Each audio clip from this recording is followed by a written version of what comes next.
Welcome back, folks. The podcast is known as Behind the Badge here at the Monroe County Sheriff's Office. My name is Todd Baxter. I'm the Sheriff of Monroe County in Rochester, New York, and I have a co-host today by the name of Major McGowan.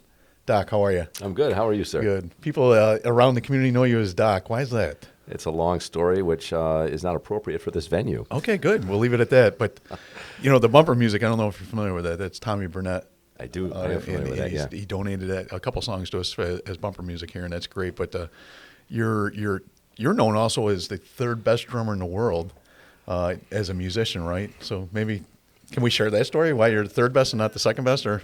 So I'm a little lower on the totem pole than the third in the world, I would say. But thank you for that. Oh no, compliment. yeah, that's what the resume said. I read it. Actually, I went to college for music and drums and for performance, and had quite a successful career in music, which is actually ongoing now, continuing for me. I'm very grateful for that, and that's awesome. Been able to do so many cool things. Been on MTV, VH1, yeah, all kinds of stuff. Yeah, I want my MTV. Back when MTV actually played music. Yeah, right. Yeah. Now it's all editorial. No, it's nothing. It's nothing. I thought I read you were the fifth, but that's okay. Oh, is it fifth? I'm way lower. There's many better musicians than me in the world, yeah. All right, so maybe it's just Rochester, third best in Rochester? I don't know where the rankings in Rochester. I'm pretty high up, but I don't know what it is. I'm just saying, I read it right here. It can't be wrong. It says third best drummer in the world. So is that actually written down here? Well, Steve Gadd actually is from Rochester. You should have got the notes, the sheriff guy. Oh, my gosh. Someone set you up. No. I won't mention Amy Young's name, but. I'm going to have a conversation with Amy after this. Okay, that's all right. So you are a good drummer. Yeah, we try to Come on, you're so humble. that. You're so humble. That's awesome. Well, today we're talking about, in specific, the Monroe County Jail and what we're doing in there for rehabilitation and helping people that are going through difficult times while they're incarcerated. And that's where Joel comes in, our rehab guru. A little bit. A little bit, yeah. Well, I've been around a long time, so I think you get that title after 40-some years. And I had actually two parallel careers. I had one in art as an artist and also a radio show, and then I had one doing this. So I came in this business by mistake. It was very the military had sent me to the wrong duty station. Oh, really? Yeah, that's how I ended up doing, like in 1979. How's that? Where'd they send you?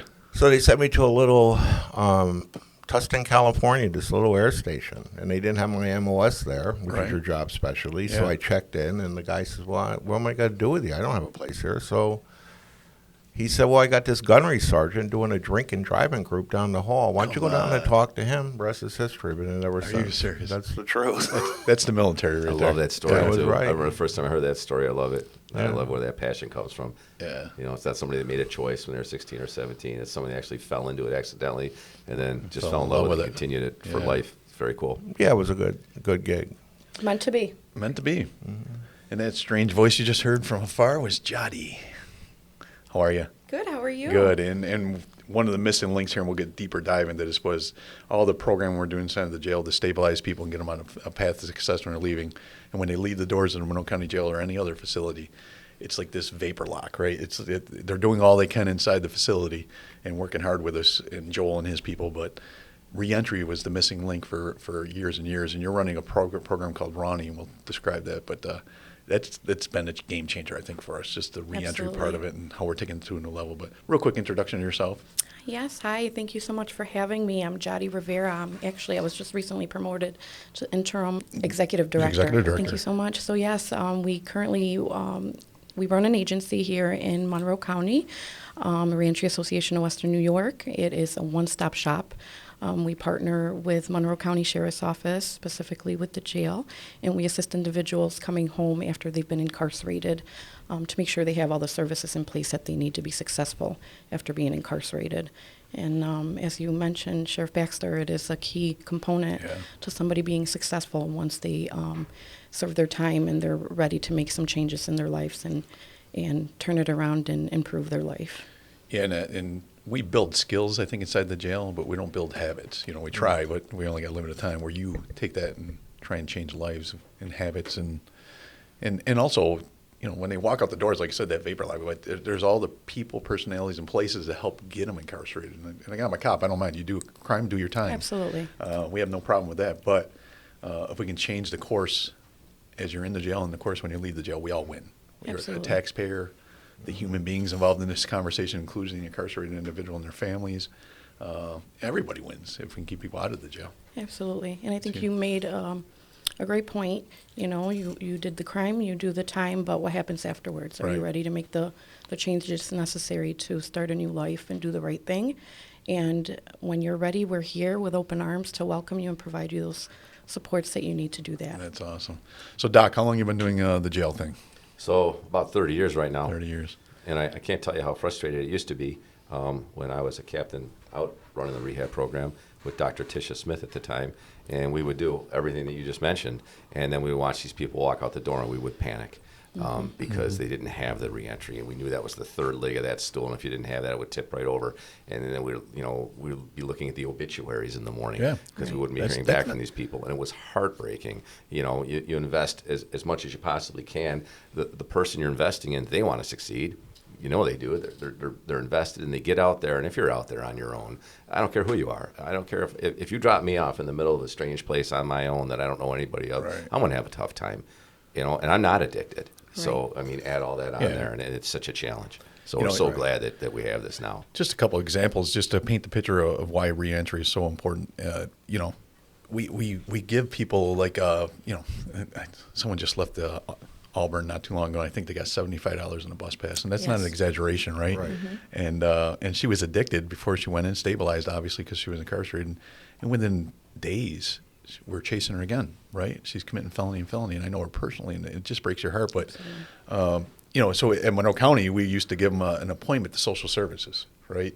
And social services, 5 blocks from here, 6 blocks, right? But an appointment 2 days from now, in 6 blocks with no transportation, no place to sleep for the next 2 days.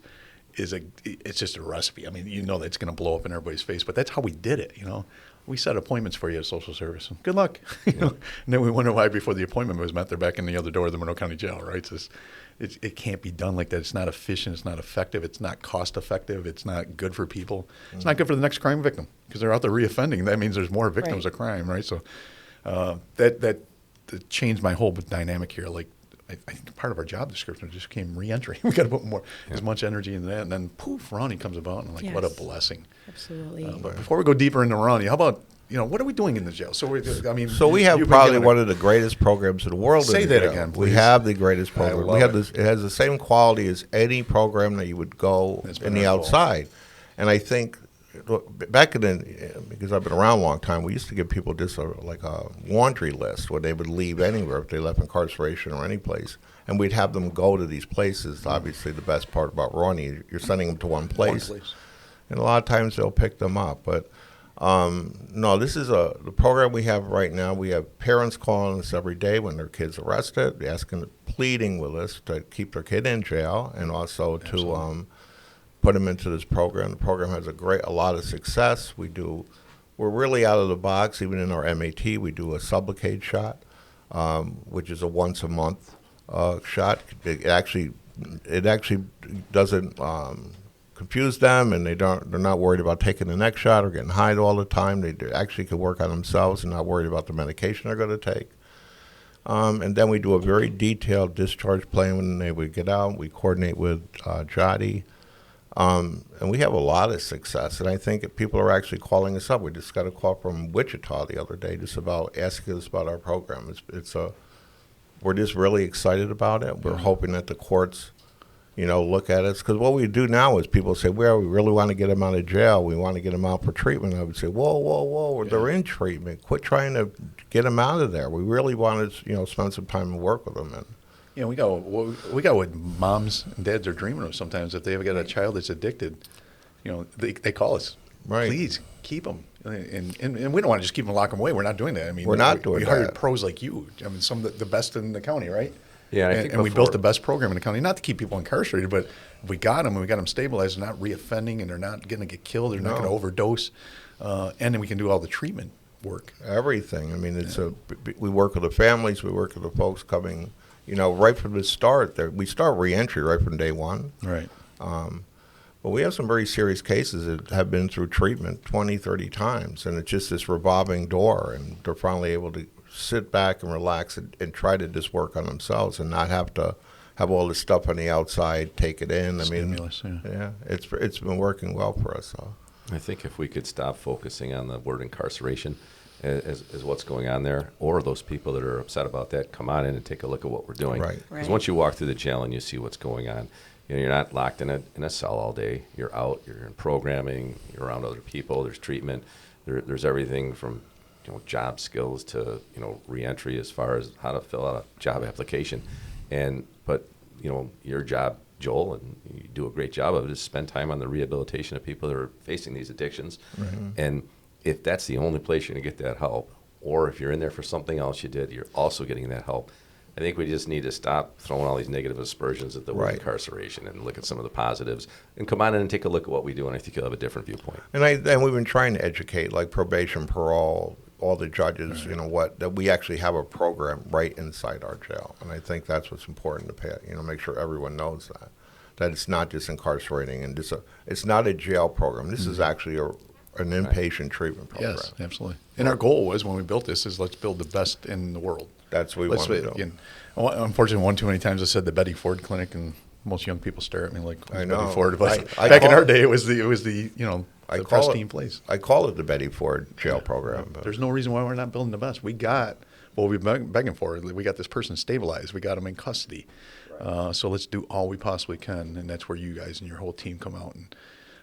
And Jody, probably about 2 years ago, I was complaining again about bail reform, and the treatment courts are empty, right? There's no care. Right. So I'm doing my essay. I wrote an essay in I think the Democrat and Chronicle, but it was titled "Prevention, Enforcement, and Recovery," and because I think prevention is by far the most important thing in all this stuff, right? Preventing addiction, preventing crime, preventing breakdowns of families that are causing So we got to put tons of money, community, right, and structures and all this in prevention. But my job is not so much prevention. My job is enforcement. Right. I'm a cop. So we have to arrest some bad guys sometimes. We have to arrest people that refuse to stop committing criminal. We got to hold them accountable. And that's a portion of it. And then the other part, which brings me a long introduction to you, RAWNY, is reentry. Prevention, enforcement, reentry, right? And that's rehabilitation. There's a lot of things that go there, but that was a missing link, I think. And Doc, I don't want to speak out of turn because you've been here 30 years policing and jailing here, but just a rudimentary look as a new sheriff, I'm like, man, they walk outside those walls as soon as they leave, and these guys are doing all the work they can, and it's just scary. You're giving them an appointment to social service 2 days from now? Right. What are they doing for the next 2 days besides reoffending, right, or getting in trouble? And so just the philosophy of reentry. Let's just talk about that, and then we'll go into RAWNY a bit deeper. But why is it so important in your world? From your, you're looking at it from a reverse angle than we are, right? We're looking at prevention, enforcement, jailing, right? Now you're looking in. From the outside looking in. And I want to start by saying how impressive it is to work with your team here at Monroe County Jail. I can honestly say from the bottom of my heart that you have some of the most compassionate individuals working here. Their reentry plan, like Joel mentioned, starts from the minute they walk in through those doors, right? And I am constantly getting calls from whether it's Joel, the lieutenant, Tandalea. We have an individual, things went wrong, but he's ready to make some changes. What can we do to help him?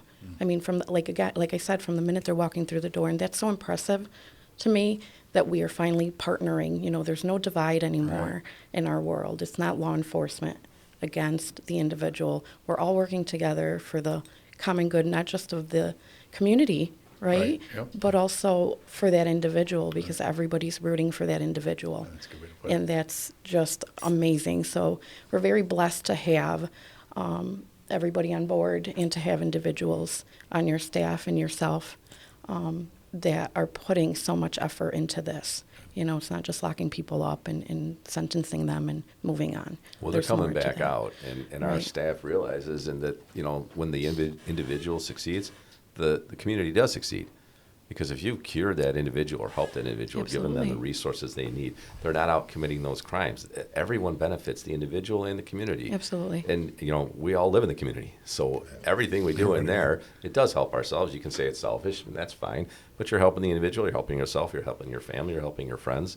It makes 100% sense, and it makes no sense to do nothing because the behavior is going to repeat. It's going to continue. Right. Yeah, so when you're looking at rehabilitation, when you're looking at the reentry aspect of it, our scope is what caused that individual to go down that path and what supports can be put in place to prevent that from happening again. Yeah. So we're looking at the whole picture, we're thinking, you know, this person's going to need housing, this person's going to need steady employment and income.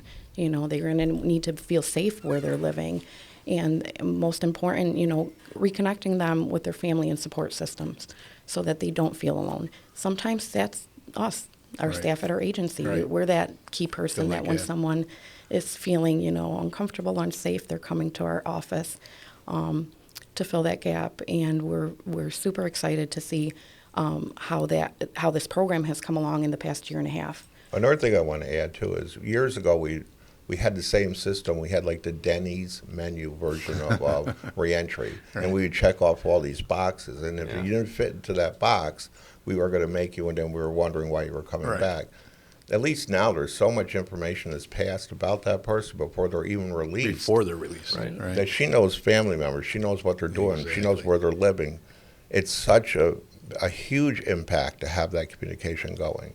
So now the options are, you know, tremendous in what's allowed and what we're doing. So, and it's a good segue into RAWNY. You know, that it became it was an answer to prayers. Really, we're like, all right, we got all these great people out there doing wonderful work, but in the veterans community, we call it the Sea of Goodwill.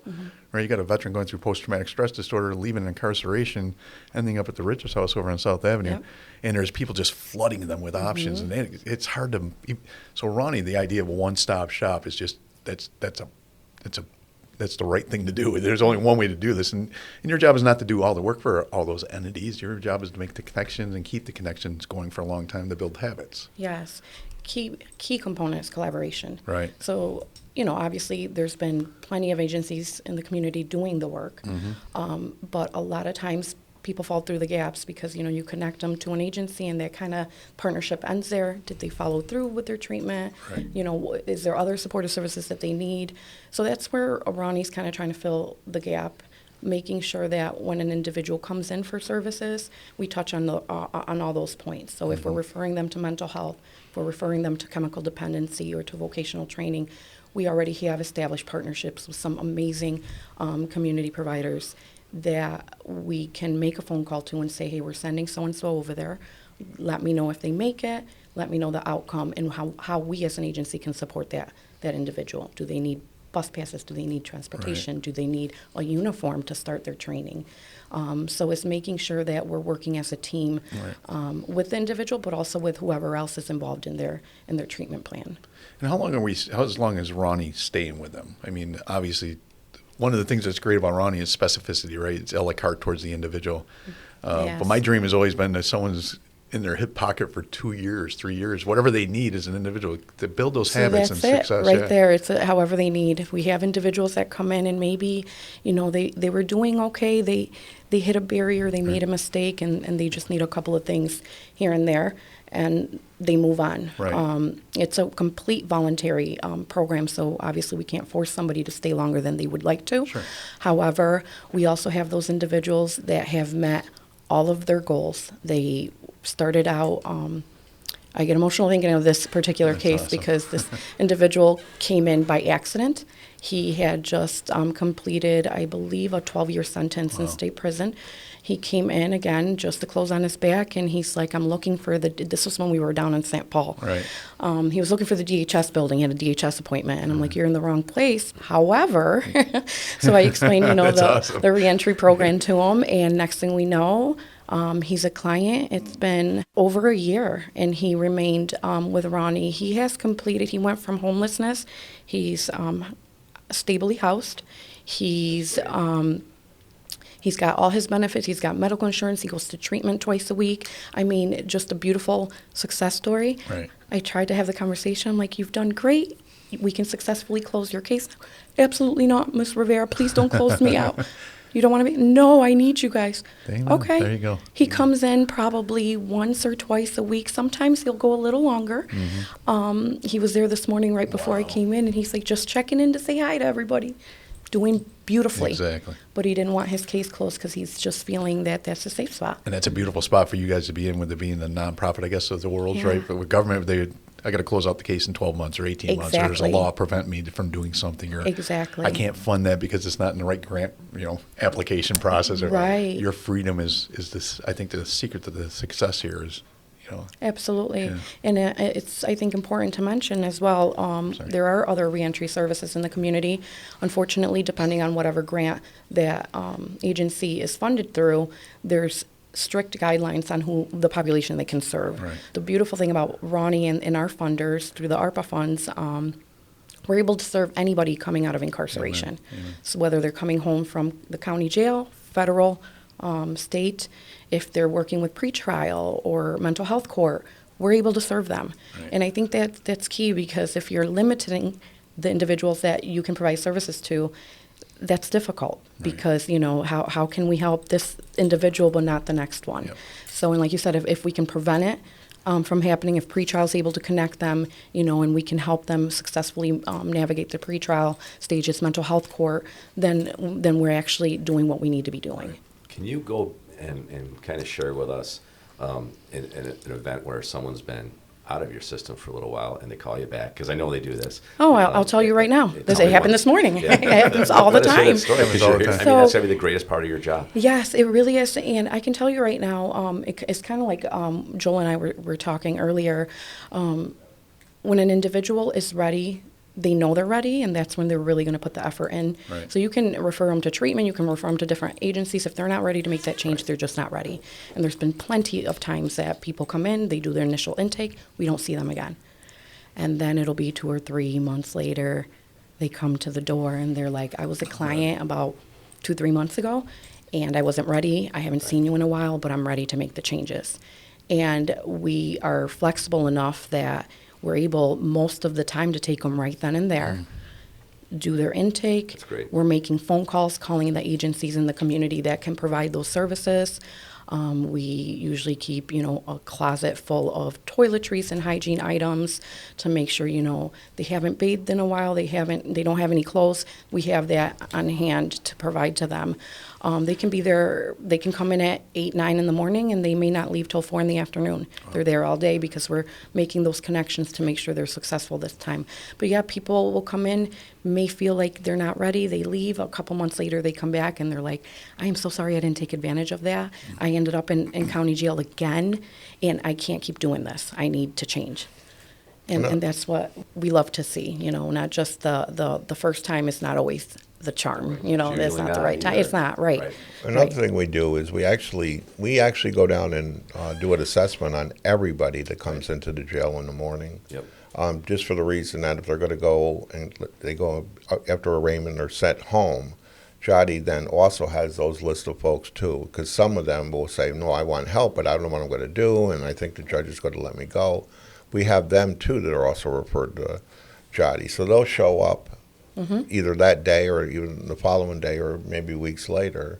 That's powerful too, because not everyone self-reports for Absolutely. different reasons. They don't get in trouble, or they, Mm-hmm. or it's a condition of some release or probation or parole. They don't want to say anything about it. They still need the help. Yeah. Absolutely. But they don't want to go on paper. No, Yeah. it tightened up the gap that we were having with people That's leaving. a great way to put it again, yeah. But that's what we're trying to do every single day is figure out ways to tighten up that, so there's That's not like a outstanding. loose person That's a great running way to loose. put it. I Come love that. so far Yeah. in just the last few years. We've Yes. come so far from what we were doing, and what we were doing a couple of years ago was so far from what we were doing before that. It's almost an exponential. And I wish more people would come in and watch it, because they'd be amazed at I all agree. these success and the lives you saved. You'll Amen. never know how many. Amen. You just Yes. can't qualify that or quantify that rather. But the lives you guys have saved, they've got to be in the hundreds. I love Yeah. these conversations because I can get both my very progressive bookends and my very conservative bookends and get them in a room, and we can all agree upon this because Yeah.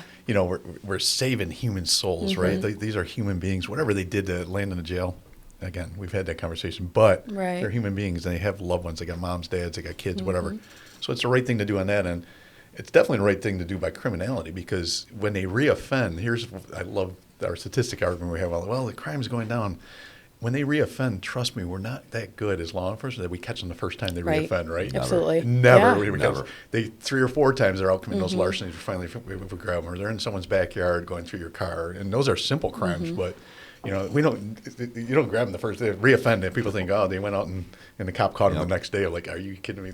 They're tearing 4 or 5 neighborhoods apart before we catch them again, right? So everybody wins when we stabilize them in the jail and then get them to you and your beautiful partners in the community that are willing to wrap their arms around them for 2-3 years, maybe. Absolutely. Right? We all Absolutely. win. You know, so. Yeah.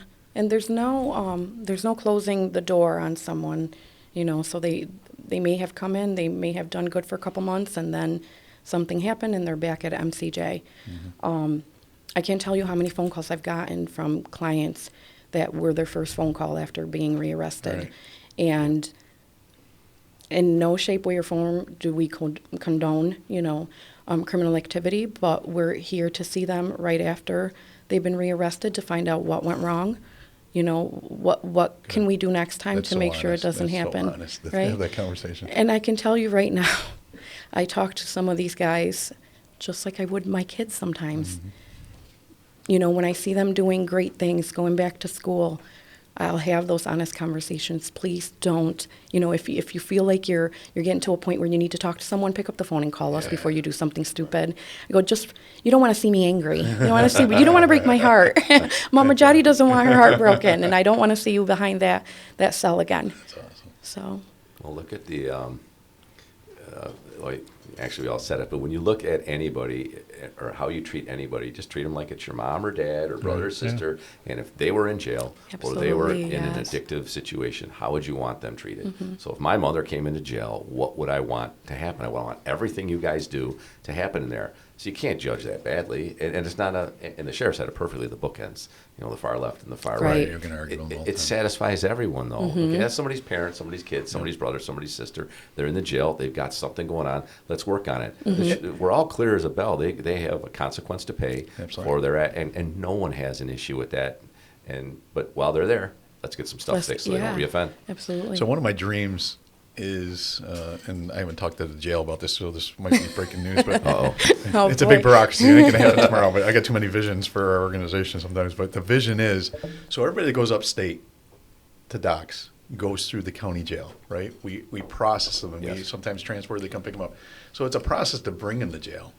But then, like a lady I described earlier, who's actually a family member, they get released from state prison with $75 in a bus, and they're still addicted because they're always addicted, right? I'm speaking in your world, so correct me if I'm wrong, but the fact that they might have been sober and going through treatment and you know, our hearts are bleeding. I mean, so my dream is not for the problem children, but for people that really want a reentry into their community. Why don't they reentry through the county jail, right? So Doc's had them for 3 years, and they're good, right? Inmates, I don't want the problem inmates.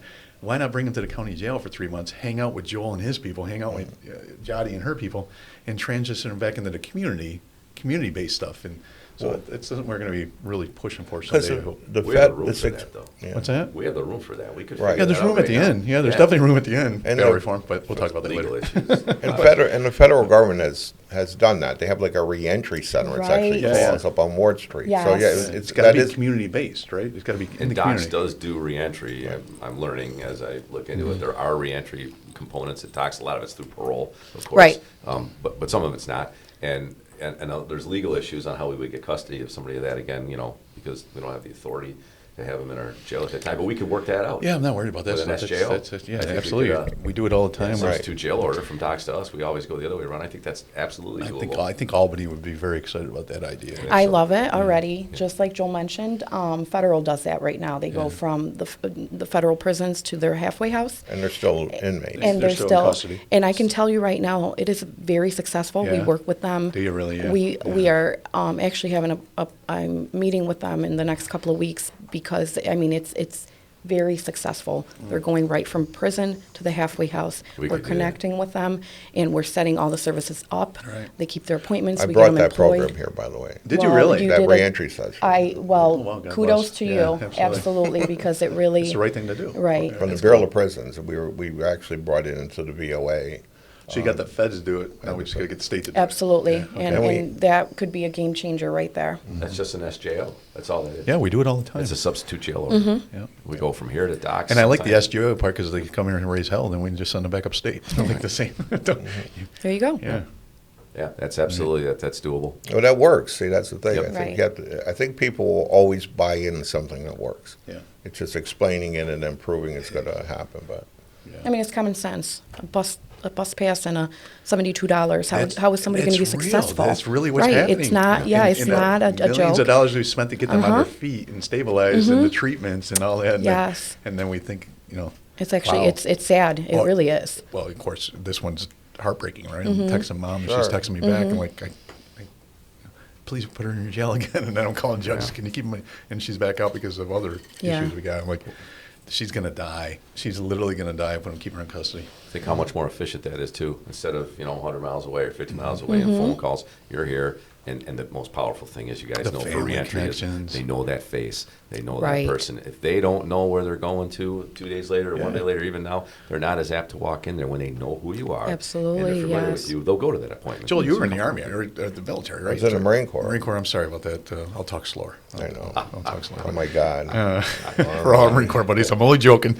But, when we went, I just went, if I go to Kansas for 6 months and come back for Christmas, the world changed in 6 months back then, right? It was like, where's my friends? Phone numbers changed, right? The family dynamics had changed in 6 months. Well, years ago, we used to send them to what was called a separation center. Yeah. So even when people got out, they had to go to the separation center before they went home. Yeah. That was the biggest problem with Iraq and Afghanistan, is we had a lot of reservists going over there, and they were just sending them right back home, and it caused a lot of problems. It caused a lot of suicides, a lot of trauma. Absolutely. But the idea is, I was just leaving active duty not at a time of war, right? And it was like, that transition was scary. It was like, where's all my friends? What phone numbers have changed? The house, who's living in the house that I left out? Is it the sister back or what? I mean, now throw a whole bunch of trauma. That was a free American just serving my country. But so just that, if people can visualize that, that's difficult. Just going away for a few months from your house and coming back to the community, everything changes so fast. And let alone you've been incarcerated. Technology alone. Yeah, The change in technology. Yeah. Right. What's the password? What's an iPhone? How do you use an ATM machine? What's the iPhone? What is that? iPhone. Think about it. Some people have been incarcerated so long they probably don't know. I think They that's a don't. great Yes. example. That's a great No. analogy of Yes. Sure. how the world has changed, and it changes so fast now. So really, that's about all the time we got for this. We can, I think, go on for weeks and weeks on this whole prevention. We can talk more about that, enforcement, but recovery, and that's what you guys have nailed. You guys are knocking it out of the ballpark. The connectivity with Joel and his folks and RAWNY and the Fatacath. I just want to say that it was a word of Fatacath by RAWNY, and if you don't know what that is, look it up in the Bible, and it's quite an honor to have that, because that's what you guys are doing. And so we finish up with the No Miranda Zone. You're familiar with the No Miranda Zone? I think you've been on the podcast. I get to ask questions because I'm the sheriff. Miranda means you have a right to remain silent. Here, there's no Miranda. I'm the sheriff. So we'll just throw out easy questions like, what's your favorite movie, Joel? Pulp Fiction. Really? I didn't see that coming. Me neither. It goes with the art. We didn't even talk about your artwork and your tattoos. You're a tattoo artist, Yeah. right? And the fact you got Doc's name on you. I do have He does. He got my name tattooed. because that's on him. actually my name too. Most people, after they know me for a short period of time, They just go into that's what happens. I should ask what's your hobby or what do you do outside the business? Oh, that's not. I had a 42-year career in tattooing. I didn't know that. In fact, most of the people that tattoo today actually come under my tree of learning. I have probably 300 or 400 tattoo artists in the community now that fell. Really? Sure. That's phenomenal. Okay, Jody, so what do you do that's so cool off duty, out of work? Oh, I spend a lot of time with my kids. We just celebrated my oldest 21st birthday 21. yesterday. Congratulations. 21. Oh my Wow. goodness. You He just do closed not on a look old enough house. to have a Isn't that 21 I know.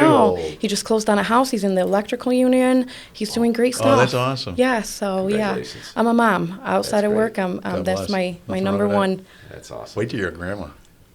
'Cause it's, the title's scary, but It man, is. it's no BS. It's the best thing in the world. But I do It hear that literally a is the lot, best, so yeah. Doc, besides a third best drummer in some category, what else do you do? Oh, I love playing hockey. I like riding bicycles, and I have a recording studio and work a lot with that stuff, and just pretty much hang out with my wife. And I love food. I love cooking food. I love eating food. I'm a absolutely. foodie. You smoking? I do not smoke. No, yeah. No, It's the thing right now. no smoking. And you said MTV. You were on MTV. Yeah, so that we did a concert at Darien Lake, and Adam Curry emceed it, and they ended up putting clips of it all over MTV that I didn't know about until a resourceful deputy found it and posted it at roll call once while I was reading. Oh, there's pictures all over this building of Doc. Oh, yeah. That was a fun one autographed to find out. drumsticks. Yeah. They Didn't even know autographed what I them mean. themselves and put them up. Doc, autograph these for me. Lots of albums, lots of stuff.